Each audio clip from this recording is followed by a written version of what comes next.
Chapter 14, Train up a Child.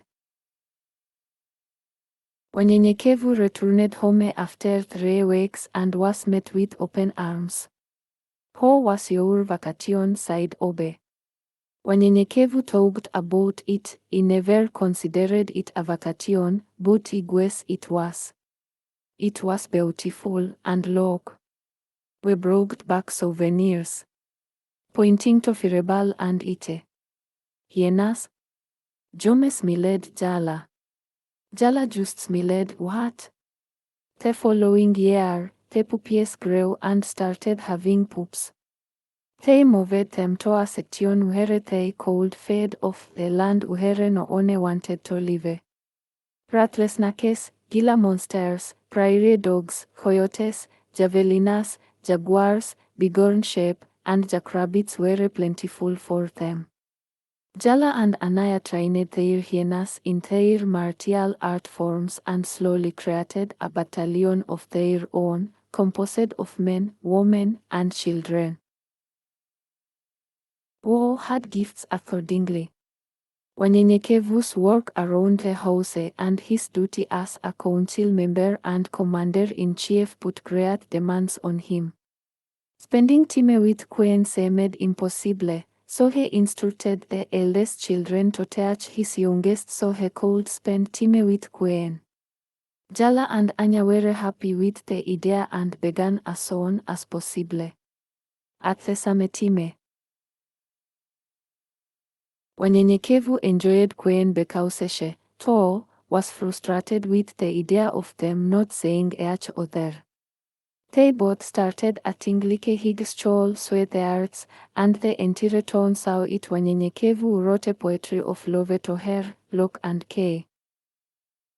You and me, you hold the lock, I have the key. You and me, lock and key. I hope to think I can unlock your heart. And you have the key to my destiny. You and me, lock and key. I thought I knew love before, but for some reason, I think you are here to open that door. You and me, lock and key. Everything I ever wanted, I would settle for a few missing pieces. You have it all. No, I don't want to settle for less, like I did the rest. You and me, lock and key. He wrote, my queen. Insight into a brief history. In the days of old, let the truth be told. How the men treated their women, especially from the times of Sodom and Gomorrah up until the Roman era. Women a lot were afraid to look upon a mirror. Reason? Men fell in love with men. No, they didn't care for them. Women were only used to bear children cock, clan, no power, no words they formed were of any god. Never heard. Yes, that was the norm back then. Men. They were looking for the touch of another man. This sickens my soul, let the truth be told. Until the isles of Lesbos were formed, women fell in love with other women, a perverted state for the human race. No, many ask me why do you pray? Trying to defend the state of these women. I reply with only last tear in my eye. I'm only half a being. In order to be holy, I need someone to comfort my soul, a woman. A woman is the only thing for me to be complete, truly made holy. Growing up, I met lust and love. Love was the only for me, can't you say? We, as men, have bitten the hand of the one that is dear to us. We are gue, fuss and figged. No, all we got rogue is pure hell. Cause of the men in their past did the same. Blame all because of one. I can't do anything with another man. That will not comfort my soul. No man can make me whole. The touch of a woman is all I need. My heart bled for that need. Homosexuality is rampant. Yes, heavy on the scene. That's for them, not for me. All I need is my queen. He wrote a single parent household. I was told before I got old that there are 4 types of women. First, and on top, a woman. Then there's a lady. You have your bitches. And lastly, them hoes. We would lose more than half these hoes if we get rid of single parent households. Let me explain before you put dirt on me name. There's a lot of things you just won't understand living in a single parent household. Single parent is a single-sided coin. So me body ling. Money are ding. Uhoto believe. Or do we automatically believe? That person you say on a daily basis. Tell you his faults, but won't confess to their deceit, their betrayal. So metimes it's true. So metimes the truth comes out later, and makes you blue. Betrayed by the liar, betrayed by mama. Her words you thought were true to you. So you hated that man. Your father. But he did the best he could and the only things he can. She wanted more and became the horror. Boy. Itre. Boy. Because I can. This story made only before black folks living in this land.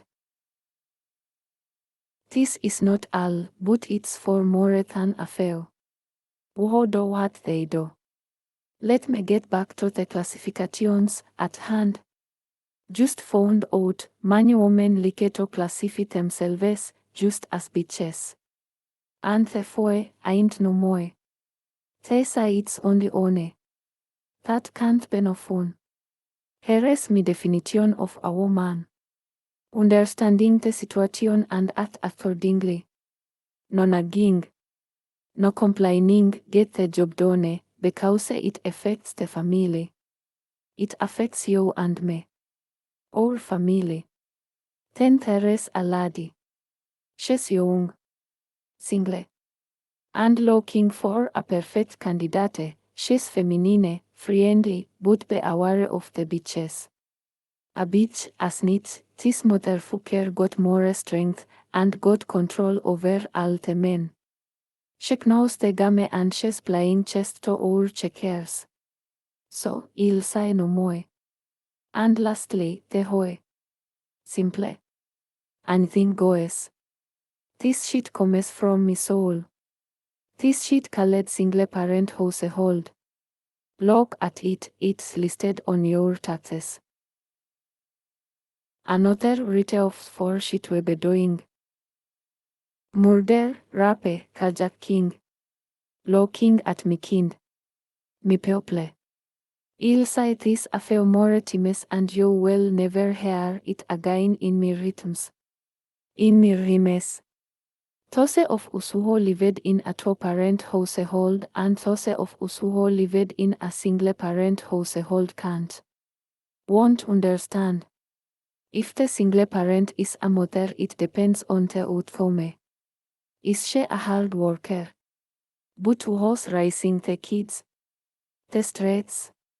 If she works from home, when will the boys tell his mother, I'm grown and know he's gone? If she's a hoe he and she's a hoe. Fuck it, I can't say more. Not true for everyone, but the number is large. Cause I'm one. Then you got the honest, and this cold be fun. Was a gangster at heart, and that nigga gone. Like a rap song. But y'all not masculine. Different variations of different situations, but then they're the two-parent household. Less chaos.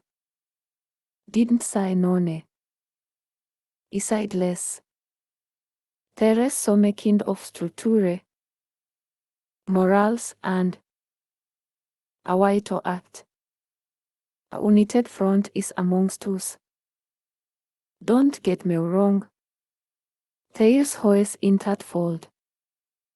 Let me end. More positive and understanding come from a two-parent household. And it's sanctioned by God. So, you know you will go far. But Charles and uncertainty come out of a single-parent household. You've been told. Forewarned. It has been shown. Look around and say how we're living, how we're doing. Chaos unfolds. In a single-parent household. He wrote your soul's backs as mine. It's amazing. How can two think the same? Even call on his holy name. Morals and understanding are even the same. Both write about our failings like David and his wife Sheba. The regret and wrongs we have done. You know life teaches you, but a fail catches life's clues. Of what you can and can't do. Wisdom doesn't always come with age. It comes with trials and tribulations. Not everyone knows the same. But with you we fail the same about God. I hope me and you can be as one. You are so wonderful to me. I hope you can always be mine. There are things I know I need to do. Maybe there are some things you need to do too, before we can join to be as one. This is not a joke, not a game, or even a lie. I once was lost, but now I've been found. You are definitely one of a kin. And I feel that your soul, speaks as mine. He wrote her reasons. You have a heart of gold. You are bold.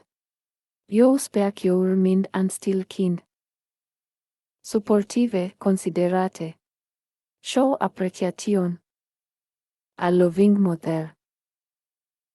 This is what I noted, not something he was told.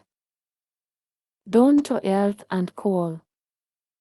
No man can ask for much more. It makes me heart soar throughout all 4 seasons. You asked, why do I love you so much? Here, baby. Here are the reasons. He wrote between your things. When you look into each other's eyes and you kiss the one you miss. Emotions flows, emotions go. But wait. No one kisses anymore, we.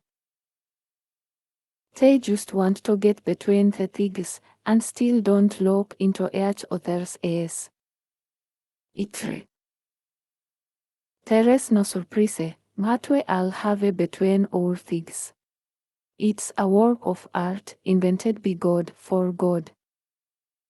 Not to hurt and do dirt. Many of us.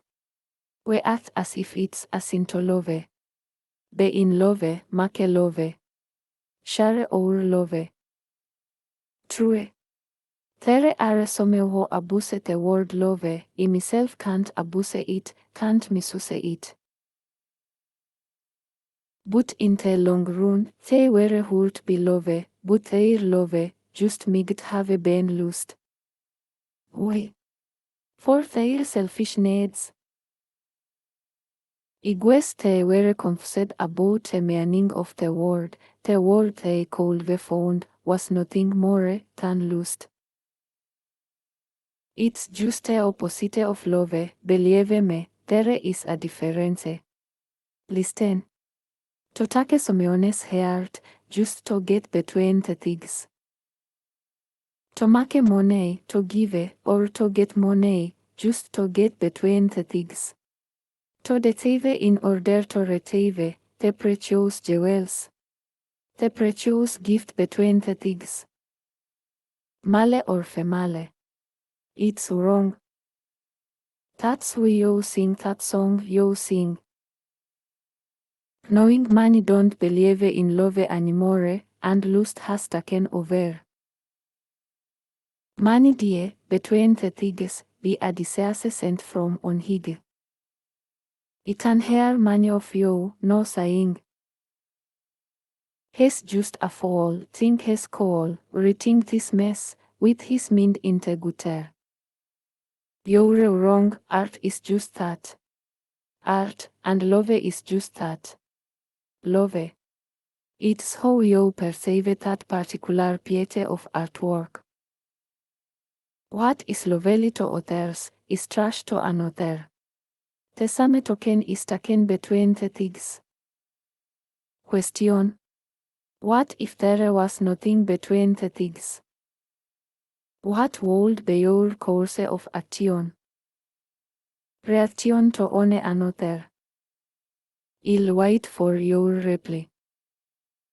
And he also wrote African Queen. Moonlit eyes.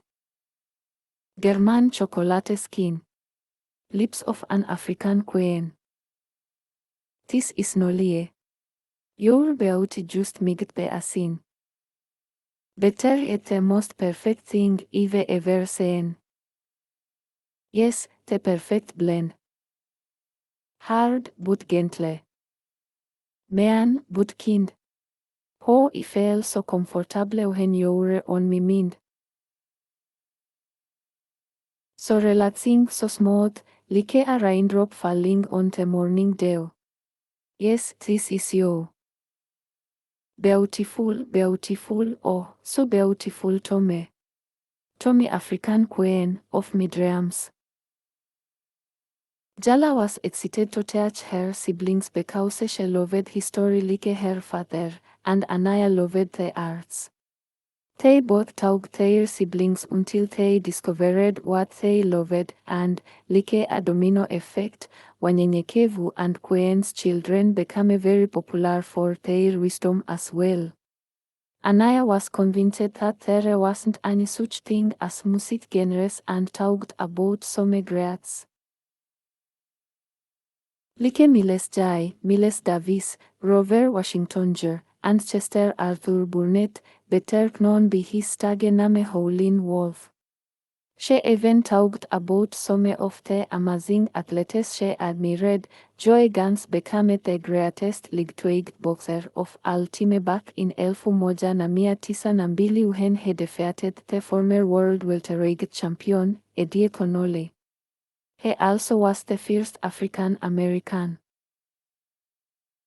world title holder in ein sport as a Wakatilian champion reigning during the Jim Crow era. He endured physical assaults, a stolen title, bankruptcy, and many attempts to destroy his reputation. Then there was a Wakatilian named Major Taylor, a young Wakatilian man who wanted to compete in cycling, the nation's most popular sport that was mostly played and dominated by white men. But Taylor became the fastest man in the world during his time. 12 years before boxer Jack Johnson and 50 years before basketball player Jackie Robinson, Taylor fought racism at nearly every turn, especially by whites who feared he would disprove their stereotypes of Wakatilians. Jala was passionate, and some would say dramatic, when she talked 22 years before the brutal murder of 14-year-old Emmett Till, who was brutally killed in the same way in Princess Anne, Maryland. Jala asked as she looked at her brothers and sisters. Anaya raised her hands. Not you, Anaya. She waited a few seconds. Anyone? Frustrated, she sighed. Get out your pads, no. Everyone pulled out their pads as Jala looked on. This doesn't make any sense. George Armwood, a 23-year-old Wakatilian, was dragged from a cell, stabbed, and then lynched on a tree before some 2,000 white folks. Afterward, he was brought down, burned, and his charred body was dragged through the town with his body parts thrown towards the quarters of the Wakatilians. For what? He making gestures with her hands as she continued, allegedly assaulted a 71-year-old white woman named Mary Denston, whose son was a policeman. Miss Denston said she was walking down the road when Armwood assaulted her. He was then taken to Salisbury jail, miles away from Princess Anne, to avoid mob justice because there had been a lynching 2 years before of another Wakatilian named Matthew Williams. The locals pressured Somerset County Judge Robert Dwyer and State Attorney John Robbins to return Armwood. Eventually, the governor, Albert Ritchie, stepped in, and they returned Armwood to Somerset County, placed on the jail's second floor with all the other Wakatilian prisoners. A crowd quickly assembled with battering rams and breached the jailhouse doors. An 18-year-old boy immediately cut off his ear with a butcher knife. The growing mob beat Armwood nearly to death, dragged him to a tree, and hanged him. Afterward, they mob put down his corpse, dragged it through the streets, hanged it again, and staged a public burning. On a Whiteman side, Andy quoted, it would have cost the state $1,000 to hang the man. It cost us 75 cents. This sparked a national outcry and called for the prosecution of the culprits, yet investigations at the county, state, and federal levels faced obstacles and delays. When presented with identifying evidence, the county prosecutor refused to act. After the Maryland Attorney General ordered the arrest of 8 people, white residents who supported the alleged killers provoked protest riots. An all-white jury ultimately found them not guilty. For Wakatilians, this period had been both a period of greatness and doom. World War II and the Civil War were behind us. But on a particular event happened during this time, but it took on 100 years after the event for anyone to hear about what happened. In the summer of 1919, hundreds of Wakatilian were burned alive, shot, lynched, and beaten to death by white mobs. Thousands saw their homes and businesses burned to the ground and were driven out, many never to return. It was called Red Summer because of the bloodshed and amounted to some of the worst white on black violence in US history.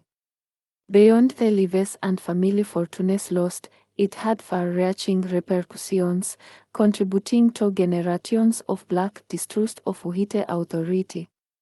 It prompted blacks to defend themselves and their neighborhoods with fists and guns. Revitalized civil rights organizations like the NAP inspired black journalists to do courageous reporting and influenced subsequent leaders who would fight for racial equality. Sage Matthew, a history professor, emphasized the people who were the icons of the civil rights movement were raised by the people who survived Red Summer, for history books ignore it. Most museums didn't acknowledge it, for it contradicted the post-World War era notion that America was making the world safe for democracy. Over 250 blacks were killed, and at least 25 riots by white mobs that never faced punishment within 10 months.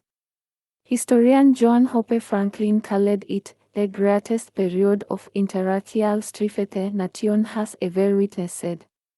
Many said the Wakatilian who were returning from World War started it all, for they were expecting the same rights they had fought for and bled for in Europe.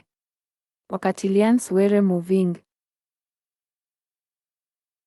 Not to escape the brutal Jim Crow laws of the South, but White saw them as competition for jobs, homes, and political power.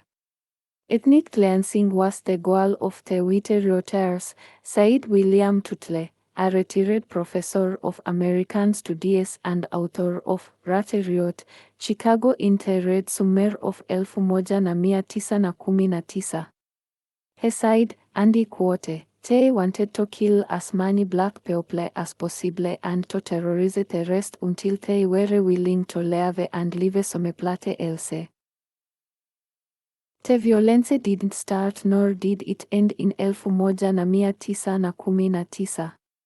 Some count Red Summer's era as beginning with the deaths of over 2 dozen Wakatilians in East St. Louis, Missouri, in 1917 and extending through the Rosewood Massacre.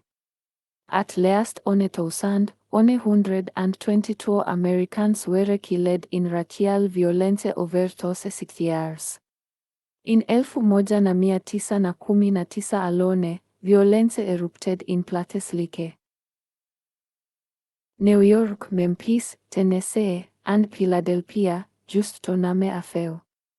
In Washington, a white mob, primarily war veterans, rampaged over the weekend of July 22, beating any Wakatilian they could find after false rumors of white woman being assaulted by black men's bread. Territories beat a Wakatilian with clubs and stones wrapped in handkerchiefs lying in the street for over 20 minutes before being taken to the hospital. Sensing the failure of the police, the mob became even more contemptuous of authority, and 2 more Wakatilians were attacked and beaten directly in front of the White House. Carter Woodson, the historian who founded Black History Month in 1926, saw the violence up close. Poor Wakatilian sharecroppers in Elaine, Arkansas, were beaten and killed after they dared to join a labor union. Wakatilian journalist Idab Wells noted that they dragged Lula Black from her farm after saying she would join the union. They knocked her down, beat her over the head with their pistols, kicked her, almost killed her, then took her to jail. Wells wrote in her report, the Arkansas Ratteriot. The same mob went to Frank Hall's house and killed Frances Hall, a crazy old woman housekeeper, tied her clothes over her head, and threw her body in the road where it lay exposed till the soldiers came and took it up. Wakatilian journalists like Wells played an essential role in getting these stories out. Kevin Strait, a curator at the Smithsonian National Museum of African American History and Culture, wrote, Black newspapers like the Chicago Defender helped to provide an alternative voice that represented why African Americans deserved to be heard, deserved equal rights, and was sometimes justified in fighting. Red Summer marked a new era of Black resistance to white injustice, with African Americans standing up in unprecedented numbers and killing some of their tormentors. Again, the returning Wakatilian soldiers from World War I led the charge, using skills they refined in Europe. The Germans weren't the enemy was rigged here at home, said Harry Haywood in his autobiography, A Black Communist in the Freedom Struggle, The Life of Harry Haywood. In Washington, Carrie Johnson, 17, became a hero for shooting at white invaders in her neighborhood. She fatally shot a white policeman who broke into her second-story bedroom. She claimed self-defense, and her manslaughter conviction was overturned. The North gained about 100,000 members that year. Son wakatilians were going to Congress pressing congressional representatives and senators to pass anti-lynching legislation. They fought back in the courts, filing lawsuits when people were being mistreated or railroaded. The lessons of Red Summer would be relived all over again after World War I. Many of them were alive or had heard the stories of what happened in 1919 and they said, never again.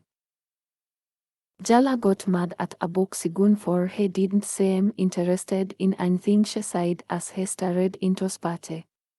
She shouted, little boy, tell me something you have learned with your nappy-headed self. You got your head up in spate, and I'm trying to teach you something. 9-year-old Aboksegun stood up, James warmly Jones, Jala sighed. What about him? Aboksegun buckled his ears and shook his head. Hello, the first black special agent for the FBI in 1919. He was a cop in Washington, but he left to join the army during World War I. Where he was trained as an officer and assigned as the captain of company of the 368th Infantry, ya 92 Division with his brother. Company of the 368th Infantry, ya 92 Division, was one of many segregated Wakatilian forces in the army.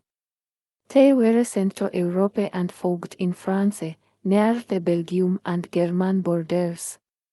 After the war ended, Jones returned to Washington and was promoted as an FBI special agent assigned to the General Intelligence Division, created in response to terrorist bombings. No one knew anything about him, not even other Wakatilian FBI agents, until 100 years later, in 2019.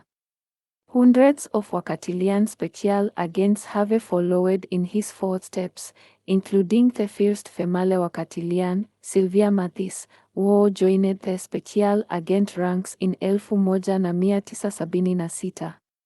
In February 2019, the FBI honored Jones and the countless others that followed him in their pursuit to serve the American people as FBI special agents. The agency launched a year-long initiative to commemorate the 100-year history of Wakatilian special agents served to the FBI and the United States through a coordinated campaign called Our History, Our Service. Aboksegun paused, how about Olaudah Equiano, also known as Gustavus Vasa, who was an African in London, a freed slave,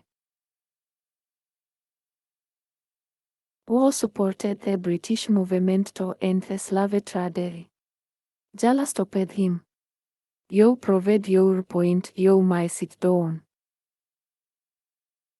Aboksegun shook his head. No, you are always talking about it, don't listen. The word Niger actually began as a sacred word in Africa, picked up with the Portuguese during the beginning of the slave trade on the banks of the sacred river, Niger. They couldn't pronounce the word in their native tongue, so they corrupted it Nigera, from which we get the word Niger, which means Black Legate of God, and Nigel, a common British name, means black God, because black humans were believed to be the epitome of the divine before the slave trade. Because before the 15th century, all images of all gods or God himself were black. All of this is documented. Black, not because of politics but because dark pigment from melanin, the molecule that protects from solar rays and produces dark skin, is vital in a world that lives by the sun. And him tired of y'all calling me little boy. Anaya said to him, Uhose, the youngest in the family. Aboksegun said, me. Jala said, are you a girl or a boy? Abok Sigun sighed, a boy. Jala and Anaya sighed together, lil boy, as Jala continued, no, sit down, lil boy. Wanyenyekevu's children grew and enjoyed their particular subjects and taught in schools within the communities. Pilis fell in love with the sciences, Kamuzu enjoyed engineering, Masuda with mathematics, and Shabaka with music like Anaya. Tanesu enjoyed animals like Jala, Mejai with medical and health, and Abok Sigun was nonchalant about everything he was not interested in. Any particular subject and just went to school because he was told Wanyenyekevu was concerned about what his teachers were saying, and some of the comments he heard about Abok Sigun not being interested in some of his classes. One day, Wanyenyekevu spoke to Abok Sigun. Son, we are you not taking part in class and learning what they require of you. Abok Sigun had a familiar look, but Wanyenyekevu couldn't placate Abok Sigun side. I learn like asponge, and after I learn, I store it for later. No need to get excited to learn, for if it's the truth, I don't need to remember it, it will appear when I need it. Wanyenyekevu scratches his head. Ok, like what? Abok Sigun sighed. My mind is blank until you ask me. Wanyenyekevu sighed, tell me something about African history. Abok Sigun, with a straight face, the David Imhotep, who was the first person in the world to hold up in ancient African ancestry. In his book, The First Americans Were Africans, the Imhotep rewrites Orthodox history after examining the scientific and geological evidence. He determined that people of African descent were in America before the Vikings or the lies about Columbus. He said that all humans originated from the continent of Africa. Historian Ivan van Setima's book, Te Kame Before Columbus, examines navigation, shipbuilding, and cultural analogies between Native Americans and Africans. The transportation of plants, animals, and textiles between the continents, and the explorers' diaries, journals, and oral accounts support the claim of an African presence in the New World centuries before Christopher Columbus arrived. In this box, they discuss the launching of the great ships of Mlee in 1310 with 200 master boats and 200 supply boats, the expedition of the Mandingo King in 1311. Wanyenyekevu smiled, ok, I am convinced. As Wanyenyekevu walked away, he tried to think of who Abok Sigun reminded him of. He smiled and sighed aloud, Yael. Turning to Abok Sigun, he sighed, do you know of Yael? Abok Sigun sighed, never heard the name. What did he do? Wanyenyekevu smiled, no, he is not in history per se, he's someone I know but haven't seen in a long time. You remind me of him. Wile he was talking to Abok Sigun, Aldhib called Wanyenyekevu. Wanyenyekevu asked Abok Sigun if he wanted to go, and they both took a trip to the Research and Development Center. Aldhib talks to Wanyenyekevu about some problems as Abok Sigun walks off and views the systematics, yo Usaidie as nukta tatu moja nne, if yo use 39 digits.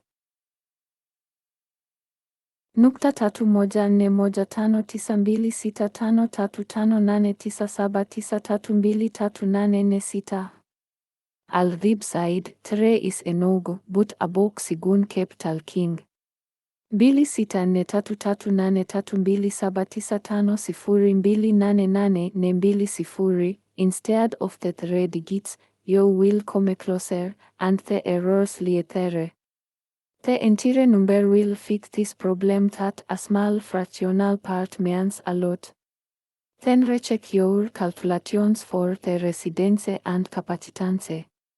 I'll be blocked at wanyenyekevu. Ise. What? Is the word? Who? Savant or clairvoyant? Or something like that. Wanyenyekevu smiled, he's smarter than the average bear. Al-Dhib scratched his head. Well, I'll try that and say and believe me, I'll get back to you. You're not the first person who has shocked me. Looking at wanyenyekevu. 9 years had passed, and the entire territory had tripled, almost quadrupled, in size. When had her last child a boy, wanyenyekevu, named Ntwadumela? Many people had married and were having children. The two who lived as peers, Jaime and Kenji, who lived in El Paso, Texas, were enlightened, given land, and told to rest in Peate for 2 years before being placed in a battalion. Kenji had the gift of self-healing and was placed with Daniel's regiment, and Jaime had the gift of speed and was placed with Grace's regiment. Jaime married a beautiful woman named Enemene. Kenji married Katrinka, Obe married Enesta, she helped raise the Karish, and they had plenty of children. Elisha married Tepkunset, Elijah married Toma, Neriglisar married Lee, and Grate married a man named Simeon. Merchi married a man by the name of Niton. Friedrich married a woman of great wisdom like himself, named Achieng, and some years later, Daniel married Nagamau. Wanyenyekevu and his family had incorporated the hyenas as a family emblem. They became part of the infantry and a typical species in the area. All welcomed them as pets and guards, some lived in the wild. Training never ceased, enlightenment flourished, fasting and prayer were a routine as the people lived in peace and harmony. Years passed, and on a night as Wanyenyekevu was sleeping, he saw himself in the desert on top of Rincon's mountain to the east. Mlee appeared to him. Long time, my friend, sighed Wanyenyekevu. Mlee smiled. Time, I do not know of time. But what is here is beautiful in the eyes of Sabaoth. Wanyenyekevu sighed. I know, but it's been a long time to me, at least 25 years. Sabaoth has blessed me with a beautiful family. He smiled as he continued, and has also blessed me with Yael's twin, my son, Abok-Sigun. Mlee looked at Wanyenyekevu. It is true Abok-Sigun that Sabaoth will bring his blessings and his promise, but you must send him away, along with Ntwadumela, to Louisiana, for his promise will be fulfilled. Two will leave, but only one will come back. But don't fear. It is the will of Sabaoth to fulfill his promise. Wanyenyekevu turned to look at the view in sadness but turned back around. If it is his will, it will be so. Turning to the skies, he shed a tear as he noted clouds forming to the west of him. Mlee sighed to Wanyenyekevu as he faded away. It is his will, however, the animals you brought back from Africa will never harm those who are enlightened but will tear to pieces those who are not. Your reinforcements from Sabaoth. Send the elders and children home and prepare for war. Wanyenyekevu looked at the skies, saw the clouds getting darker and darker, and sighed to himself, a storm is coming. He saw what looked like a man walking towards him, a teeny dot at first, but the closer he got to Wanyenyekevu, he grew bigger and taller as the surrounding clouds grew darker, and thunder and lightning grew stronger and louder. A heavily muscular man walked towards him and slowly transforms into a hulk of a man, and his skin peels off, and blood drips and pours as he gets taller, turning into a hideous creature. He hears Msheka's voice saying, John saw it rise out of the sea, having 7 heads and 10 horns, and upon his horns 10 crowns, and upon his heads 10 name of blasphemy. It was like a leopard, with feet like the feet of a bear, and had a mouth like a lion. Wanyenyekevu 10 awakes out of his sleep. Looking at the time, Wanyenyekevu realized that he had only slept for less than 5 minutes, slightly shaking when Baby its time. On the stand next to him was a picture of his family that was taken recently. Look at me family, Sabaoth has blessed me, and I don't know what will come of them. Looking up toward the tailing. Bless them, Lord, as you bless me. Forgive them like you forgave me, and keep them in your will as you kept me.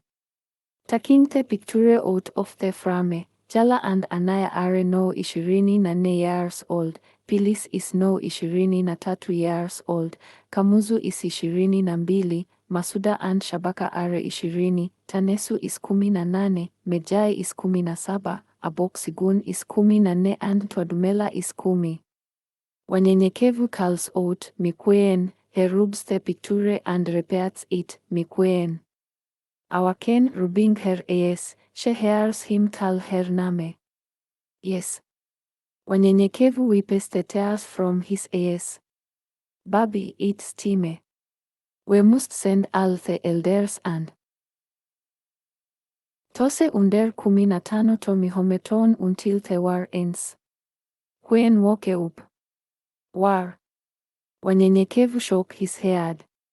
He just saw a vision, and Mlee said we have to send the elders to Louisiana, but one of our sons will not return because Sabaoth has a job for him. Whether or not we see him again, he didn't say, and he didn't ask because he must do Sabaoth's will. Wanyenyekevu stood up and got dressed, poured himself a shot of liquor as he walked over to his desk. He took a seat and wrote as the words flowed through different emotions that captivated him. He wrote, Louisiana. Not this shit again. Tossing and turning in me bed, with this junk dancing in me head. This mess that just left, they could have kept. What the hell is going on? Oak, listen. Louisiana. Top capital of the infamous slave trade, the place where music comes from. Yes. Soul, gospel, rhythm and blues come from us. We. Hell, the slave trades. The slave trade was from Africa, to the Caribbean, to Louisiana. Then back to Africa. An endless circle, within a triangle. That is why Louisiana is rich in culture. That's why the French, Native Americans, and modern-day Louisianans have so much in common. After the chaos, we were left with Cajun and Creole down south, and Native Americans up north. Natchez and Choctaws.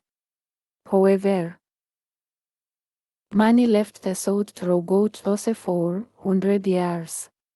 Since our has been here in this land of the so-called free. Moving up north and various places before, during, and after slavery. No. The people up north wanna call us slow. Got Big Mama sitting on the couch. She's from the south, she's from Louisiana. But now she's in New York, Detroit, California. Ford, don't get me started. Jambalaya, Bagnets, Po' Boy and much, much more. Oh, what about gumbo? Whereas famos for Ford, Ibetu invented the topiete combo. He lauged and thought for a minute, while looking down at his words, he wrote, upset. Upset. Don't so much. Again, ben so many plates. Saying so many fates don't have much. Thought the wisdom he had wasn't much. Wasn't God enough. The pain received was ignored. Had no value. Foolish thinking. Saying. We take from those who don't have much. Take from those who have a criminal mind. Started to shine. Before understanding opened my mind. Then he realized. He was depressed. Stressed. Upset. He wrote the night before. This is a reminder for me to read. So, he won't forget. How he went through a lot of bullshit that was poured onto me, trying to reach a goal. Finding out who was friend, who was foe. Rigged no, I don't think if he have any more. But when he read this 10, 20, 30 years from now, he will know. Searching, listening, the night before. The world has kept me this far, but it's still hard, failing like Daniel in the lion's den. Wondering if God has forgiven me for all my sins. The night before. It seems as if people get mad, even sad, to say Someone make it to the top. Reach a dream. It seems like they don't believe in hope, but how many do believe in dope? Isn't it all the night before? If they can't say it, they say it's not there. They don't care. But you breathe the air. Is it there? You can't say the oxygen that you breathe, but it's there. You say that's different. I say it's the same. You don't believe in God, but He has opened my heart, my mind, my soul. The night before. All my life, I tried to do the right thing. No, that's a lie. There were times where I did do wrong, many times I played many games. But I realized that it took hard work, I figured this all out, blessings comes, and Sura enog goes. There are many fated people out there, that will try to make you give up hope. The night before. I have seen all this come to life, it ended up in a fight. I was first mad, then I became sad. Ignorance played a big part. But I'm glad the Almighty was in my heart. I woke up the day after, thinking about the night before. Wanyenyekevu put his pen down, staring into space as he sipped on his drink, thinking about the words he wrote. He stood up, finished dressing, and then he reached for his earpiece and shouted, "Emergency meeting, no."